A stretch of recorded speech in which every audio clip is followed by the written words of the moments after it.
بسم اللہ الرحمن الرحیم۔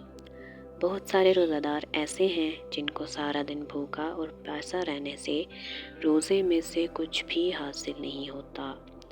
مطلب وہ سارا دن بھوکا رہتے ہیں، کھانا پینا چھوڑتے ہیں اور سارا دن پیاسے رہتے ہیں، بھوک پیاس برداشت کرتے ہیں اس وہم و گمان میں کہ ہمارا روزہ ہے، لیکن ان کو بھوکے اور پیاسے رہنے کے علاوہ، صرف بھوک برداشت کرنے کے علاوہ روزے کا کوئی اجر و ثواب حاصل نہیں ہوتا۔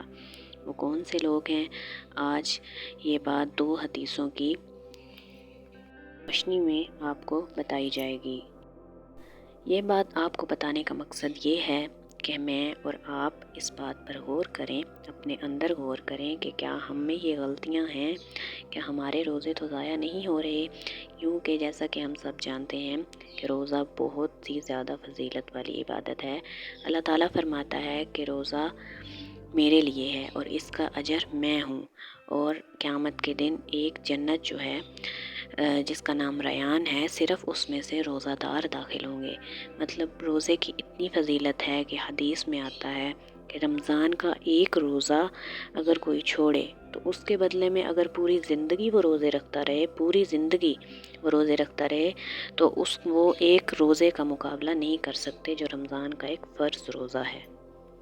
تو وہ کون سے کام ہیں جو روزہ رکھ کر ہم کرتے ہیں جن سے ہمارا روزے کا جو سارا اجر ہے وہ ضائع ہو جاتا ہے؟ آج حدیث کی روشنی میں آپ کو بتایا جائے گا۔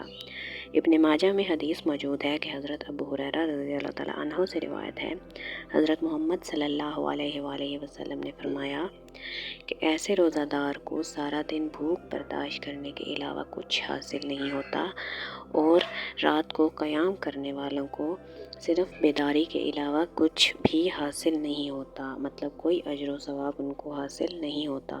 اب یہ کون لوگ ہیں؟ یہ اس حدیث کا مفہوم بیان کرنے کے لیے ایک اور حدیث موجود ہے۔ بخاری میں حدیث ہے کہ رسول اللہ صلی اللہ علیہ وآلہ وسلم نے فرمایا کہ وہ لوگ جو روزہ رکھ کر جھوٹ بولنا اور دغا بازی کرنا نہیں چھوڑتے، مطلب روزہ بھی رکھا ہوا ہے اور ساتھ غیبت بھی چل رہی ہے، ساتھ جھوٹ بھی بولا جا رہا ہے، ساتھ اللہ کی مخلوق کا دل بھی دکھایا جا رہا ہے، زبان سے سخت جملے بھی ادا ہو رہے ہیں، کسی انسان کا دل بھی ٹوٹ رہا ہے، تو اللہ تعالیٰ کے قریب اس کی بھوک اور پیاس کی کوئی اہمیت نہیں ہے۔ اللہ تعالیٰ کو اس کے روزے کی کوئی ضرورت نہیں ہے۔ اللہ تعالیٰ کو نہیں فرق پڑتا کہ وہ بھوکا اور پیاسا رہ رہا ہے۔ جیسا کہ آج کل ہم بہت ہی کامن سمجھتے ہیں اس چیز کو، روزہ رکھ کر لوگ ٹک ٹاک بھی یوز کر رہے ہوتے ہیں، فیس بک بھی یوز کر رہے ہوتے ہیں، اور ان میں غلط قسم کی چیٹنگ بھی ہو رہی ہوتی ہے، غلط قسم کے ویڈیوز اور نہیں تو موسیقی اور گانے وغیرہ بھی آ رہے ہوتے ہیں۔ تو روزہ تو پورے جسم کا ہوتا ہے، آنکھ کا روزہ، کان کا روزہ، زبان کا روزہ، دل کا روزہ، جسم کا روزہ، پورے جسم کا روزہ ہوتا ہے۔ اس لیے اللہ تعالیٰ نے فرمایا ہے کہ جو روزہ رکھ کر گناہ کرنا نہیں چھوڑتا، تو میرے نزدیک اس کا روزہ رکھنا اور اس کا بھوکا پیاسا رہنا کوئی اہمیت نہیں رکھتا۔